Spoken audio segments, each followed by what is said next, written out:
गिरीश आध्यात्मिक ज्ञान से प्रस्तुत श्री राम कथा में आप सभी का स्वागत है। हम आज अपने सभी दर्शकों को बताते हैं कि आज हम प्रस्तुत कर रहे हैं श्री अंगद जी जब जटायु की तारीफ करते हैं। ये बात सुनकर के जटायु का भाई संपाति अत्यंत खुश हो जाता है और यही प्रसंग हम आगे बढ़ाएंगे। ये प्रभु श्री राम की कथा परम सुख और शांति प्रदान करने वाली है, रोचक एवं अत्यंत कल्याणकारी है। सुनते रहिए आध्यात्मिक ज्ञान में ये प्रस्तुत श्री राम कथा। सुनिए। सुनकर बोली श्री अंगद की संपाति को भाई है, भाई की महाप्रबल ममता उसके मन में छाई है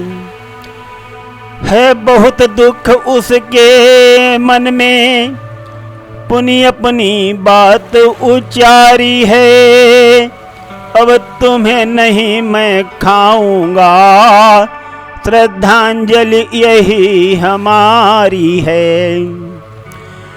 इस प्रकार संपाति के दिल में अति दया समाई है, श्री राम नाम के दो अक्षर में सब सुख शांति समाई है। जब श्री अंगद जी जटायु की बहुत तारीफ करते हैं, ये उसके भाई संपाति को अत्यंत भाती हैं, उसके दिल में समा जाती हैं और भाई भाई के प्यार की महाप्रबल ममता उसके मन में जागृति हो जाती है और संपाति अपने भाई की मृत्यु पर अत्यंत शोक प्रकट करके अपनी बात को कहता है कि हे भाई, मैं तुम सब लोगों को खाना चाहता था, किंतु अब मैं तुम लोगों को नहीं खाऊंगा और अपने भाई जटायु को यही सच्ची श्रद्धांजलि दे रहा हूं। मैं व्रत रह जाऊंगा। और वानर दल के प्रति संपाति के मन में बहुत दया और सम्मान का भाव आ जाता है। आगे सुनते रहिए संपाति क्या कहता है श्री अंगद जी से। पुनि संपाति ने कहा लेकर कुछ विश्राम, अच्छा होता राम के मैं भी आता काम। रावण लंका का राजा है, जिसने सीता का हरण किया, राक्षसी भाव को दर्शाया, उसका उसने अनुकरण किया। 100 योजन इस सागर को जो वीर लांग कर जाएगा, वो जग में सुए से कमाएगा, सुध भी सीता की लाएगा। इस प्रकार संपाति ने अपनी बात सुनाई है, श्री राम नाम के दो अक्षर में सब सुख शांति समाई है। तो दोस्तों, यहाँ पर संपाति कुछ विश्राम लेकर के बोलता है और कहता है कि ये बहुत ही अच्छा होता जो मैं भी प्रभु श्री राम के काम में कुछ आ जाता। और आगे बताता है वानर दल को कि लंका का राजा रावण, जिसने माता सीता का हरण किया है और उसके दिल में कूट कूट करके राक्षसी भाव भरा हुआ है और वही को उसने अपनाया है। किंतु हे वानर वीरों, जो ये 100 योजन का समुद्र है जिसको लांग करके उस पार जाएगा, कोई संसार में अत्यंत सुयश कमाएगा, उसकी कीर्ति इस संसार में छा जाएगी और वही सीता माँ का भी पता लगा सकता है। इस प्रकार से संपाति वानर वीरों से संवाद करता है। आगे सुनते रहिए मेरे प्यारे दोस्तों, आध्यात्मिक ज्ञान में ये अत्यंत रोचक कथा। तो साथियों, ऐसी बात करके संपाति वहां से चला जाता है और अब यहाँ का हाल सुनिए। संपाति की बात का ऐसा पड़ा प्रभाव, जामवंत ने रख दिया उसी समय प्रस्ताव।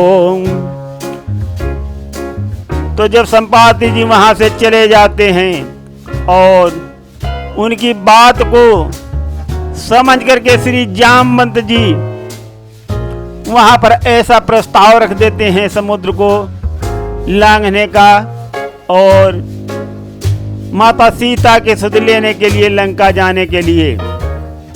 तो सुनिए प्रसंग में, सुनो सभी ये वीरवर, कहा उठा कर हाथ, पार सिंधु को जो करे, सुने हमारी बात।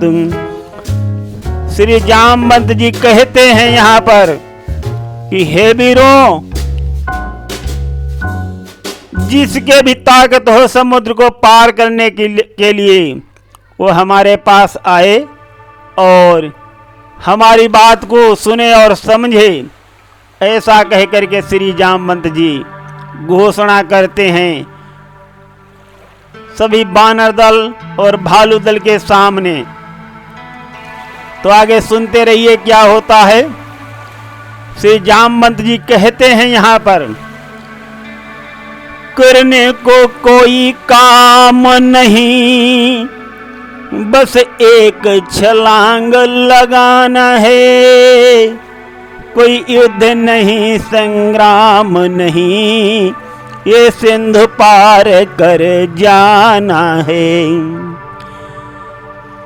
मेरी तरुणाई यदि होती अब तक उस जगह पहुँच जाता, कहता नहीं किसी से मैं, सुध सीता माँ की ले आता। इस प्रकार श्री जामवंत ने वाणी अपनी दर्शाई है, श्री राम नाम के 2 अक्षर में सब सुख शांति समाई है। तो साथियों, यहाँ पर श्री जामवंत जी कहते हैं कि कोई युद्ध नहीं करना है और कोई विशेष काम भी नहीं है, केवल एक छलांग लगाना है और ये सिंधु समुद्र को पार करना है। अगर कहीं मेरी तरुणाई होती, मैं जवान होता, तो मैं अब तक उस जगह पहुंच गया होता और मैं किसी से कहता भी नहीं, मैं किसी को बताता भी नहीं और माता सीता की सुधि लेकर के आ जाता। इस प्रकार से श्री जामवंत जी अपनी वाणी वहां पर दर्शा रहे हैं, सबसे कह रहे हैं। आगे सुनते रहिए क्या बताते हैं श्री जामवंत जी। जब वामन प्रभु ने दान लिया, बलि से संकल्प कराया था, 2.5 पग में नाप त्रिलोकी ऐसा रूप बनाया था। तब तरुण अवस्था थी मेरी और जोश भी छाया था, तो वामन की करी परिक्रमा तब अपना बल दिखलाया था। किंतु आज मैं बूढ़ा हूँ, काया सबको मिलाई है, श्री राम नाम के दो अक्षर में सब सुख शांति समाई है। तो यहाँ पर मेरे साथियों बहुत ध्यान से सुनिए, श्री जामवंत जी क्या कह रहे हैं। वो बता रहे हैं वानर दल को कि जब भगवान वामन प्रभु ने महाराज बलि से दान लिया था और 3 पग पृथ्वी मांगी थी, तो उसी समय महाराज बलि ने वो वरदान देने के लिए स्वीकार कर लिया और भगवान वामन प्रभु से नापने के लिए कहा कि नाप लीजिए प्रभु। तो उस समय प्रभु वामन भगवान ने इतना बड़ा स्वरूप बढ़ा दिया था कि 2.5 पग में उन्होंने तीनों लोगों को नाप लिया था। और श्री जामवंत जी कहते हैं कि उस समय मैं जवान था और मेरे शरीर में जोश भी भरा हुआ था। उस समय मैंने दौड़ करके वामन प्रभु भगवान की परिक्रमा कर ली थी और अपने बल का प्रदर्शन किया था, किंतु आज मैं बूढ़ा हो गया हूँ, मेरी सारी काया भी सिकुड़ रही है, कुमिला गई है। इसीलिए मैं ये सब आप लोगों से प्रस्ताव करके विनती कर रहा हूँ कि कोई जाओ और इस महासमुद्र को नाग करके माता सीता की सुधि लेकर के आओ। तो सुनते रहिए आध्यात्मिक ज्ञान में आगे क्या होता है। श्री जामवंत जी यहाँ पर इस प्रकार से बोलते हैं, सुनिए। ये कान खोल वीरों सुन लो, बलधारी ओही सच्चा है। यदि वहां तलक कोई न गया तो यहीं डूबना अच्छा है। वृक्षराज ने इस प्रकार जब मर्म की वाणी बोली है, अंगद जी सह सके नहीं, अपनी जुबान तब खोली है। हाथ उठाकर ऊपर को अपनी आवाज लगाई है, श्री राम नाम के 2 अक्षर में सब सुख शांति समाई है। तो जब श्री जामवंत जी मर्म की वाणी बोलते हैं और कहते हैं कि हे वीरों, तुम कान खोल करके सुन लो, योद्धा वही सच्चा है जो अभी मेरे पास आकर के और इस समुद्र को लांघने का साहस दिखाए, अन्यथा किसी को वीर कहाने का हक नहीं है और यहीं ये समुद्र में डूब करके मरना अच्छा है। जब श्री जामवंत जी इस प्रकार के मन भरे बयान बोलते हैं तो युवराज अंगद जी से ये बात सहन नहीं होती है और वो अपनी आखिरकार जुबान खोल ही देते हैं और अपने हाथों को ऊपर उठा करके कहते हैं, वो सुनिए श्री अंगद जी श्री जामवंत जी से क्या कहेंगे और क्या अपना उत्तर देंगे। तो मेरे प्यारे दोस्तों, यहाँ पर श्री युवराज अंगद जी अत्यंत शालीनता के साथ उत्तर देते हुए मैं यहाँ पर ये बताना अवश्य चाहूँगा, अंगद अत्यंत बलशाली वीर हैं, किंतु अपने बड़ों का सम्मान करते हुए अपना जवाब अत्यंत शालीनता के साथ प्रस्तुत कर रहे हैं। देखिए यहाँ प्रसंग में, कायरता की बात को नहीं बोलिए तात, असफल होकर डूबना है क्या अच्छी बात। युवराज कहा कर मौन रहूं तो मुझ पर लांछन आता है, ये सागर अभी लांघने को ये बालक अंगद जाता है। सच्चे वीर वही होते जिनको जीवन की चाह नहीं, पग पीछे कभी न धरते हैं, प्राणों की परवाह नहीं। इस प्रकार श्री अंगद ने भारी गर्जना लगाई है। श्री राम नाम के 2 अक्षर में सब सुख शांति समाई है। तो युवराज श्री अंगद जी अत्यंत शालीनता के साथ श्री जामवंत को जवाब देते हुए कहते हैं कि मैं युवराज हूं, अगर मेरे सामने ऐसी बात होती है तो मेरी पदवी को भी लांछन लगता है और ये कायरता दर्शाती है।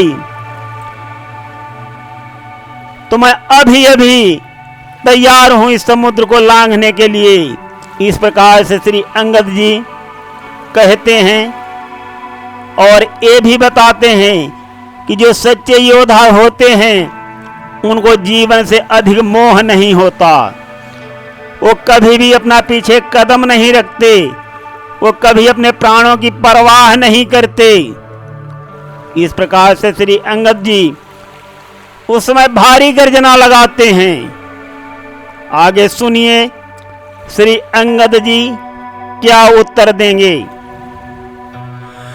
श्री अंगद जी यहाँ पर क्या कहते हैं, मैं लांग सिंधु को जाऊंगा ऐसा मेरा दृढ़ निश्चय है, लेकिन वापस आने में थोड़ा सा मुझको संशय है। मैं इधर सिंधु को पार करूं, जगदम्बा सन्मुख आएगी, आवश्यक बल मुझको देकर लंका नगरी पहुंचाएगी। अंगद की दर्द भरी वाणी सबके हृदय समाई है। श्री राम नाम के 2 अक्षर में सब सुख शांति समाई है। श्री अंगद जी कह रहे हैं कि मैं समुद्र को लांघ जाऊंगा ऐसा मेरा दृढ़ निश्चय है, लेकिन वापस आने में मुझे थोड़ा सा संशय अवश्य है। मैं इधर से जब पार करूंगा समुद्र को तब माता जगदम्बा मेरे सन्मुख रहेंगी और जितने भी बल की मुझे आवश्यकता है वो मुझे बल दे करके लंका नगरी में पहुंचा देंगी। अंगद माता जगदम्बा के बहुत बड़े भक्त और पुजारी हैं। साथियों, यहाँ पर ये छिपी हुई बात भी हम आपको बता रहे हैं। सुनते रहिए आध्यात्मिक ज्ञान में श्री अंगद जी आगे और क्या कहेंगे। तो यहाँ पर श्री अंगद जी कहते हैं कि जब मैं दक्षिण की तरफ बढ़ता हूँ तो माता जगदम्बा मेरे सामने होती हैं और जब मैं उधर से वापस आऊंगा उत्तर की तरफ तब माता जगदम्बा मेरे ठीक पीछे हो जाएंगी। तो इस प्रकार से वापसी में मेरे लिए संशय है। सुध लेकर वापस जब आऊं तब पीठ उधर हो जाएगी। मेरी वो महाशक्ति पूजा उस समय नष्ट हो जाएगी। इस प्रकार जब अंगद ने अपने वचन सुनाए हैं, श्री जामवंत बेचैन हुए, पुनि चहुं दिशि नैन घुमाए हैं।